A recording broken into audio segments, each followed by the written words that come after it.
nosso Senhor dos nossos inimigos. Em nome do Pai, do Filho e do Espírito Santo. Amém? Podemos sentar?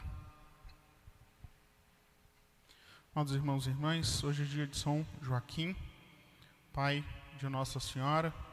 É uma oportunidade para nós refletirmos sobre esse tema tão importante da família e sobre algumas coisas que atrapalham a nossa vivência de família, algumas coisas importantes que nós podemos tirar da história, da vida e até do nome de São Joaquim.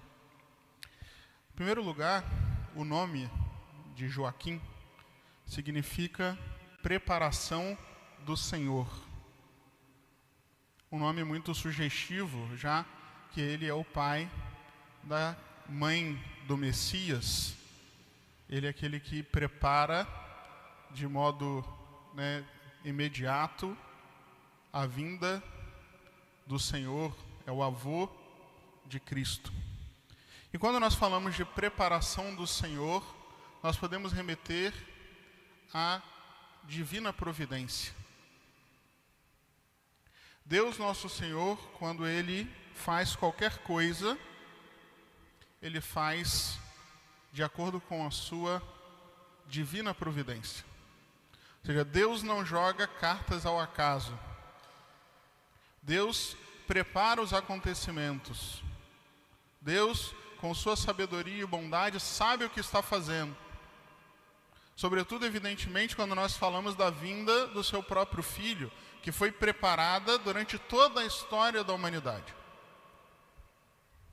Mas isso que nosso Senhor prepara durante toda a história da humanidade, de forma tão especial, que é a vinda de Cristo, nós podemos dizer que Deus também faz, que Deus também prepara a vinda de cada um de nós. Nós sabemos muito bem que depois que Deus criou o mundo, Deus deixou uma série de regras de funcionamento do mundo. Existem leis que regem as coisas, como a lei da gravidade, as leis todas da física e da química, mas que existe uma coisa que Deus reservou para si. Existe algo que acontece todos os dias, que Deus fez questão que estivesse fora do poder da própria natureza, onde Ele tem que intervir diretamente, que é a concepção do ser humano. O ventre da mulher, quando concebe uma criança, é o santuário onde Deus atua novamente a criação, onde Ele tira do nada uma alma imortal. E é evidente, amados irmãos, que Ele não faria isso se Ele não preparasse isso. E é por isso que nós nos deixamos muitas vezes contaminar por um linguajar e por uma mentalidade que esquece esse fato tão importante. As pessoas falam tanto de planejamento. O único real planejamento é o planejamento de Deus. Porque nós não conseguimos planejar nada que está fora do nosso poder. E nenhum ser humano ainda, e nunca vai acontecer isso, conseguiu o poder de tirar a vida do nada. Isso sempre depende de Deus. E é por isso, amados irmãos, que a vivência de família, que é o lugar em que Deus quer que a vida surja, tem que ser uma vivência em que a providência é sempre considerada como o fator principal. Que existe uma mentalidade muito equivocada, que ficou muito popular a partir da Idade Moderna, na medida em que o ser humano foi dominando um certo aspecto da natureza por meio da ciência. Lá no início do desenvolvimento das ciências, como a gente conhece, algumas pessoas chamavam a ciência de antecipação da natureza. Ou seja, nós temos o poder agora de antecipar, de prever aquilo que a natureza vai fazer. Isso foi criando em nós uma mentalidade teísta. O que significa isso? É aquela ideia de que Deus criou o mundo, deixou o mundo funcionando e foi fazer outra coisa. Aquela clássica imagem do relógio, né? O homem constrói o relógio, dá a corda e vai embora. O relógio continua funcionando, independente do sujeito que construiu o relógio. Então as pessoas acham que o mundo também é assim. Deus fez e Deus foi embora e as coisas estão funcionando assim. Não. Deus continua presente, Deus continua atuante, não somente sustentando a realidade no ser, mas intervindo diretamente na realidade. E essa interferência divina nós chamamos de providência. E isso acontece a todo momento, sobretudo nas famílias. E é por isso que não existe real planejamento sem ter em conta a presença de Deus. E é por isso que nós deveríamos confiar e colocar nossa família sempre debaixo da vontade providente do Senhor. Como aconteceu com Jó, nós sabemos bem, é um drama familiar. Jó que perdeu tudo, inclusive a família, né? Morreram todos. E ele dizia, Deus deu, Deus tirou, bendito seja o nome do Senhor. Ele era poderoso, ele era rico, ele era santo, e mesmo assim ele não era capaz de controlar o que acontecia na história, na sua própria história. Porque é nas mãos de Deus que está a história, nas mãos de Deus que está o futuro, e não nas nossas. Só que na medida em que nós vivemos essa mentalidade, como se Deus estivesse distante, nós vamos acreditando que tudo depende de nós. E que nós controlamos as coisas. E na medida em que a realidade bate à nossa porta, a gente se desespera, porque a gente percebe a nossa fragilidade e a nossa impotência. E nosso Senhor nos recorda muitas vezes que nós não devemos viver assim. Quantas vezes o nosso Senhor falou para a gente olhar os lírios do campo, que os cabelos da nossa cabeça estão contados, que Ele cuida de nós. E Deus cuida de nós, amados irmãos, de uma maneira tal que Ele é capaz até de tirar de coisas muito ruins benefícios para nós. A providência divina trabalha por caminhos esquisitos. É isso que nós vemos no Evangelho de hoje, né? Um Evangelho tão, né, parece que não diz nada, né? Fica um gerou o outro, outro gerou um. E por que esse Evangelho é importante? Porque ele mostra um caminho que começa lá em Abraão e vai até Cristo, e um caminho que não segue a lógica humana. Porque se nós fôssemos traçar a genealogia de Cristo, a gente buscaria naturalmente o melhor de cada geração. E não é isso que acontece. Na geração de Cristo nós temos pessoas muito boas, pessoas muito ruins. Nós temos idólatras, nós temos estrangeiros, o que era um escândalo para os judeus. Nós temos uma prostituta, Tamar. Nós temos a mulher de Urias, uma adúltera. E, no entanto, Deus usou esse caminho, esse estranho caminho, para chegar até Cristo. Para mostrar que Ele que tem o controle da situação. E que Ele sabe o que está fazendo, mesmo que a gente não entenda. Davi poderia olhar para trás, né? Davi sabia que de si mesmo sairia o Cristo. E ele poderia pensar, não é? Agora que eu pequei, e eu tenho vários filhos, certamente não é de Salomão que virá o Cristo, porque Salomão é filho do pecado. Mas foi de Salomão que saiu o Cristo. Salomão poderia pensar, de mim não sairá o Cristo, porque eu no fim da vida caí na idolatria. Mas foi de Salomão que saiu o Cristo.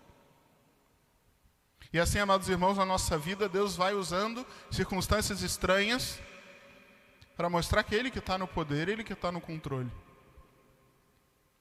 E essa preparação do Senhor, a qual nós devemos curvar a nossa inteligência, a nossa vontade, ela quer ser participada por nós. Olha que bonito, Deus, Ele cria, Ele é providente, mas Ele nos deixa participar do governo do mundo, por meio do exercício da nossa liberdade, principalmente naquele fenômeno que nós chamamos de educação. Deus, ele cria no santuário da vida, que é o ventre da mulher, uma vida. E ele exige dos pais que eduquem essa vida que foi criada. Porque a paternidade e a maternidade têm duas dimensões: a dimensão física, biológica, e a dimensão espiritual, que é mais importante ainda, que as pessoas ficam falando, né? Pai é quem cria, pai é quem gera. O pai, ele tem que gerar e tem que criar. Criar no sentido de educar. E educar é mais importante que gerar. E essa educação, amados irmãos, é a paternidade que nós chamamos de espiritual. Porque não basta colocar uma vida no mundo, é preciso colocar uma vida no céu. E a educação é isso, conduzir para o paraíso. E essa missão tão importante foi dada por Deus a São Joaquim, para que ele a exercesse com a sua própria mãe, a Virgem Maria. Nesse trabalho de educação, amados irmãos, existem alguns erros que nós também precisamos sempre evitar. O primeiro erro de educação que nós precisamos evitar é a negligência. É acreditar que a educação não é algo que eu faço ativamente. São aqueles pais que colocam um filho no mundo e ficam ali somente assistindo os filhos crescerem sem fazer nada. No fundo, é uma mentalidade que nega, pelo menos na prática, o pecado original, que acha que tudo vai dar certo, que a criança sozinha vai encontrar o caminho do bem, e não vai. Que acha que a criança não precisa ser educada. Só que se você não educa o seu filho, outra pessoa educa o seu filho, porque nós somos seres que precisamos de educação. Então o que acontece? Quando nós não aprendemos de quem nós deveríamos ter aprendido, nós vamos aprender de outras pessoas. E aquela liberdade falsa que os pais queriam dar para as crianças se torna numa escravidão.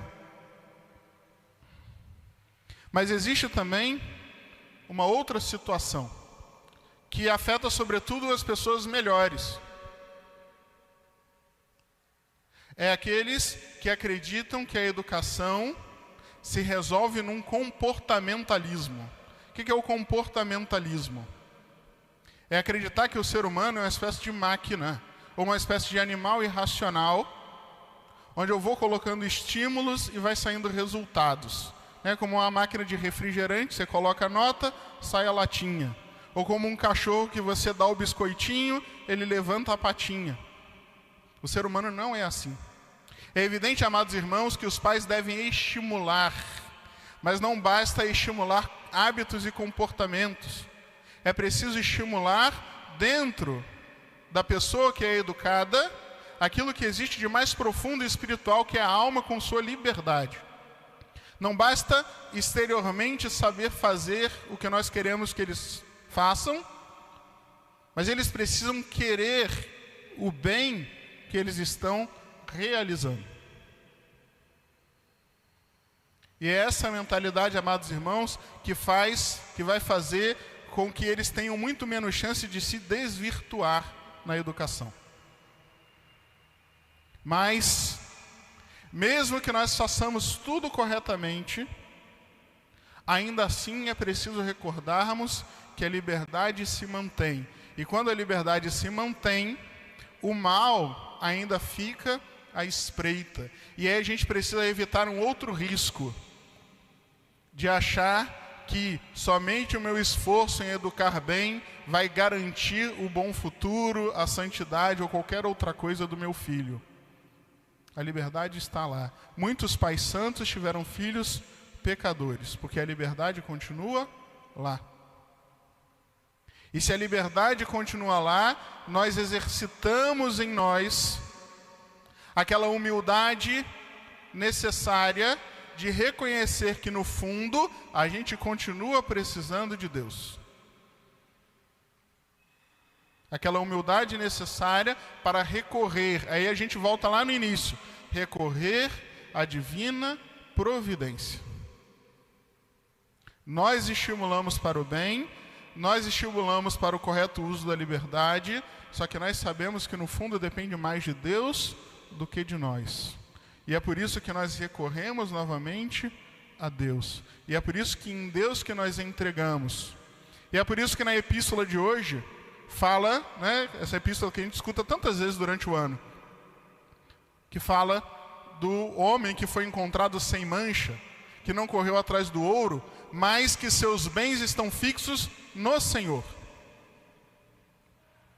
Se os membros da nossa família são os grandes bens que nós temos, nós só podemos ter segurança na medida em que esses bens estão fixos no Senhor. Não somos nós que garantimos isso, não é o nosso dinheiro que garante isso, não é nem sequer aquelas coisas boas que nós ensinamos que garante isso, mas é o Senhor que tem que fixar esses bens. E é por isso, amados irmãos, que hoje nós recorremos à intercessão de São Joaquim, que recebeu aquela pérola preciosa que foi a Virgem Maria. Nós sabemos que a Virgem Maria é imaculada, e nós podemos pensar que isso tenha facilitado a educação, por um lado sim. Por outro lado, nós sabemos que quanto mais valioso é aquilo que nós temos que guardar, mais isso exige empenho de nós. E nós sabemos muito bem que Adão e Eva também eram imaculados, e nem por isso deixaram de pecar, mas Nossa Senhora não. Certamente, amados irmãos, a educação de São Joaquim fez a diferença. E nós pedimos a intercessão dele, desse cujo nome significa preparação do Senhor, que nós confiemos sempre na preparação que Deus faz na nossa vida pela sua providência, e que Ele nos encaminhe também, né, aqueles que têm dever de educar, para que nós sejamos educadores verdadeiros, que conduzem para a santidade, assim como Ele pôde ver sua filha santa, que nós vejamos também nossos filhos santos. Em nome do Pai, e do Filho e do Espírito Santo. Amém.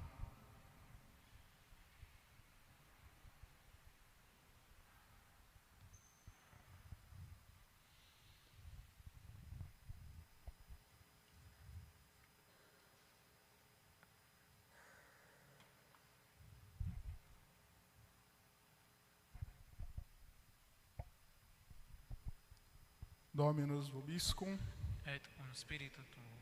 oremos. Gloria a honore coronaste eum, et constituisce eu super opera manum tuarum, Domine.